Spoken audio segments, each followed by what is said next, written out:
What's up, internet? My name's Seth, and we are back here as more Trove Geode. This is going to end up being a Trove Geode tutorial. Trove Geode is going to be coming out June 26th for console and PC.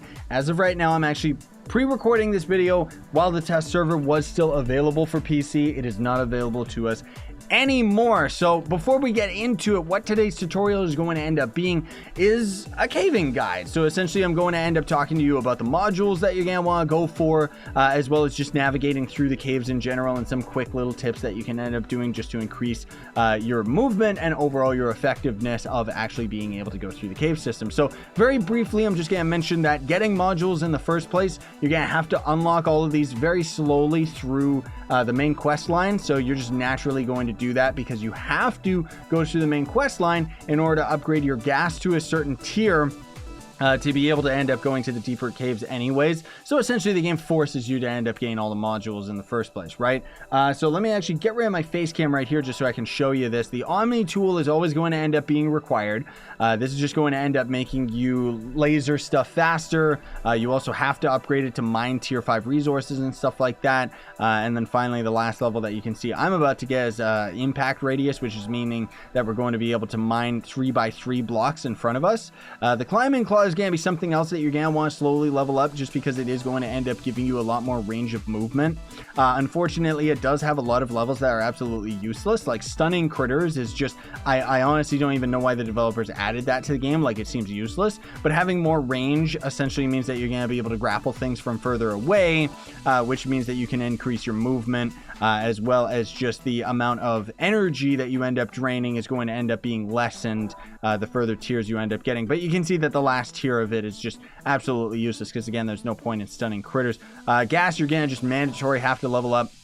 And charge is something else that's really good to level up just because as you level it up, you're going to end up getting, well, obviously more energy, which means that you can end up using your abilities all that more often. And as you end up leveling these up, you're going to end up giving yourself Geode Mastery. Yeah, because that's totally useful. The barrier right here, this module is going to end up being one of the first of many that is absolutely useless.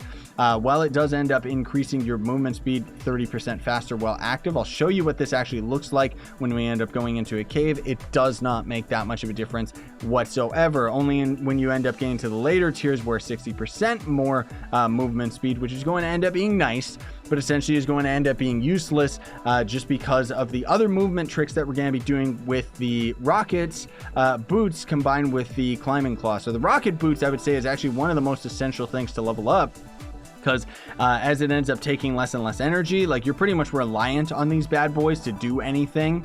And then the most important update or upgrade, I should say, of all is to get the no longer taking fall damage. That's just, like, seriously, that's essential for this thing if you can afford it, right? But it's quite expensive.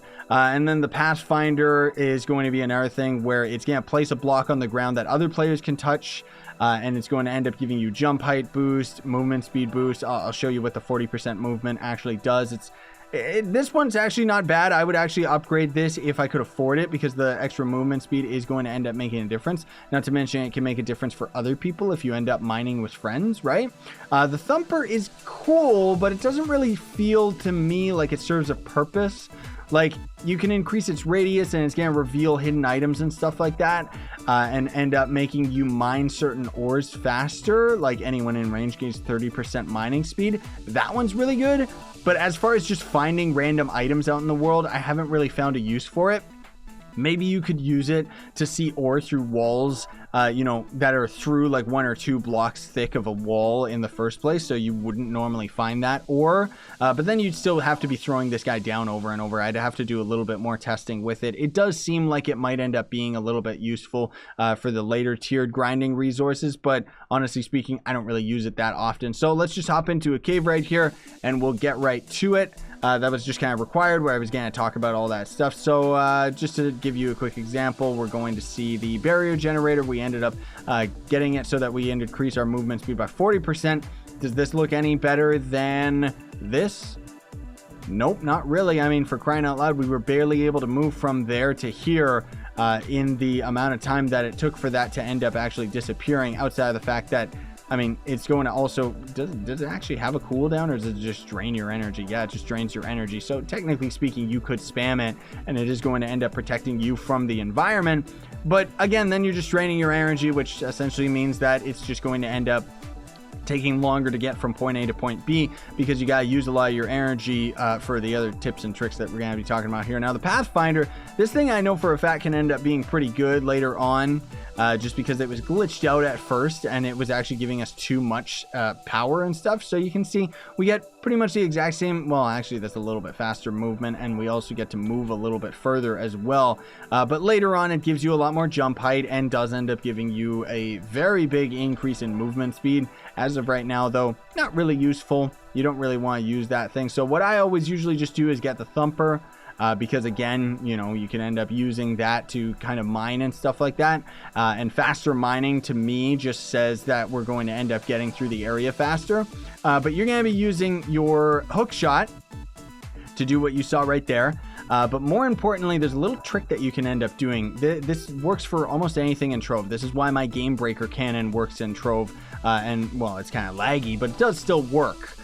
Check out my tutorials on how to build a Game Breaker cannon if you don't know what I'm talking about. But essentially, there was also the boat hop a million years ago, and that ended up working the exact same way. So momentum. This is one of the things that I love about this game. Momentum is something that is kept on your character. So if we end up grappling right over here, you're going to see we pull ourselves pretty quickly, right? But if we end up jumping, you know, we're going to end up getting these rocket thrusters, right? And if we end up jumping anytime while we're in the air, while we're using our grappling hook, we're going to end up instantly going into our rocket boots. We're not going to just start with our secondary jump. Like what you can end up doing to kind of be cheaty in the game before you end up getting access to the rocket boots is you can walk off a cliff and then you'll end up having a jump. But as soon as you end up getting the rocket boots, suddenly you jump off a cliff, and then you just instantly activate your rocket boots. Now, what you can essentially do is grapple this area, and you're going to want to jump immediately, and you can just do this to coax your way all the way to the end. And that's why, of course, upgrading your rocket boots is going to be better, because then you're going to end up spending less of your energy, and thus you're going to be able to travel a lot faster. Now, another big tip that I would say to keep in mind is when you end up getting the rocket boots and you're going to fall and be able to, you know, do something like this, Trove also does have a negative function in that with the momentum and the way that it works, like let's just say for height damage, for example. The way that height damage works in Trove is it's about the amount of blocks you travel before you end up hitting the ground. So I've actually had it a lot of times in the caving system where you'll drop down something and then you slow yourself down and then you let yourself drop. But the game still considers, oh, the player ended up traveling down 50 blocks or whatever it is. And then bam, even if you're going nice and slow, boop, you still take the fall damage. So you gotta watch out for that. It's a little bit glitchy. Again, that's why I would recommend that you get your hands on that negated fall damage as soon as possible. But then another thing you're gonna watch out for is the class that you're using. So certain classes in the game are going to end up having different rolling animations. And I just use Gunslinger just because it's personal preference. I feel that because the character is smaller, it feels like we've got more movement speed than, say, if we end up using the Vanguard. We got the same movement speed, it's just that the Vanguard's a bigger character, so it doesn't look like we're traveling as fast. But the dodge roll of this character, dodge and stop. You come to a complete stop, right? So that's where, just to save that microsecond, at least at the beginning, until you end up getting higher and higher tiers of your jet boosters and your, you know, your Lancer shot or whatever, the hook shot, you can just roll and keep moving. It depends on the character that you're using. So try them out. Lancer is another character that does it as well. But again, essentially, this is going to be what you're going to be doing when you're going into the caves. Sometimes you'll stop to go into the cosmic milk to end up regenerating your energy. And you can do all sorts of nice little tips and, you know, or not tips, nice little tricks to kind of parkour around the area and just make things a little bit easier for you. Again, you gotta watch out for your energy, and I would recommend that if you're low on energy, it's always going to be better to actually regen it, because more energy means faster travel time, which means you know, less time wasted in the caves and stuff. And sometimes you can see right there, I ended up messing up on my grapple. And that's still going to end up taking your energy. Unfortunately, one of the biggest problems with the grappling hook is for some weird reason, it can stun these critter dudes. I have no idea why it does that.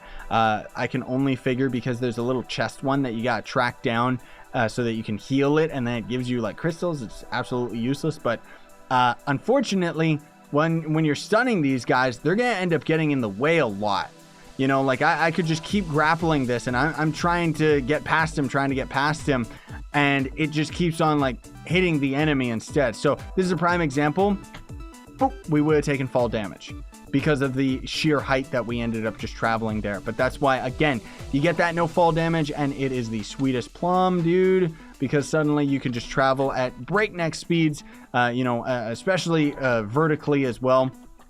We can just go bam and bam. Another quick trick that you can end up doing to negate the fall damage rather than your rocket boots, though, if you're not actually at that tier, is you can either grapple last minute, but the timing's a little off with that one, or you can roll last minute. So rolling is going to essentially end up resetting your fall counter.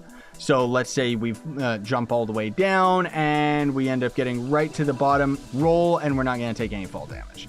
You know, the same happens in Ocarina of Time. So, of course, the same is going to end up happening in this game as well. Another tip that you can do as well is if you're saying like a little crevasse like this and you got to get up, grapple to the ceiling, and then roll while you're still in the middle of your swing. And that's going to pull you out of the grapple right away and kind of give you a nice little boost of movement speed until you end up getting to another room that's kind of like this that you can end up navigating around. But another thing, too, that you got to kind of keep in mind, which is really cool, I like it, is let me actually travel backwards and show you guys this, because this is one of the biggest tips that I can give you as far as saving the amount of travel time for vertical travel, because traveling down is no problem. It's traveling up that ends up giving you some heartache, right? So let me just get my energy up. If you're ever at the bottom of one of these cliffs right here, or these rooms generation, you just grapple and then start rocketing up immediately. You can roll and keep the momentum of your rocket boosters engaged, and just keep your momentum as you end up traveling all the way through. And it's so fun when you end up doing all these little tips and tricks, right? So keep that in mind as you go into the Trove Geode update when it ends up going live June 26th. Hopefully that you ended up finding this video helpful, guys, because I just kind of felt that these were things that maybe a beginning player wouldn't know. A lot of the endgame players obviously know about it, and especially just the movement makes it a lot funner, because then you save a lot in your travel time, which also means that you save a lot in your gas, so that you can end up mining more resources a little bit later on in the higher tiers, right? But at the beginning, it's all just about like rolling and dodging last minute when you're about to take fall damage and stuff like that, right? So anyways, thanks for watching, folks. Very much appreciate it. Don't forget to like, share, favorite, and subscribe for more daily content. And if you want to support me, you can always sponsor my YouTube channel, which you can also check out. Links in the description for my merch. And then as well as Gawkbox, which is a way you can donate to me for free. I'm sorry I'm tripping over my own tongue. I'm kind of tired right now. I'm recording this at like 2 in the morning. Thanks for watching, though, folks. Sayonara and stay epic.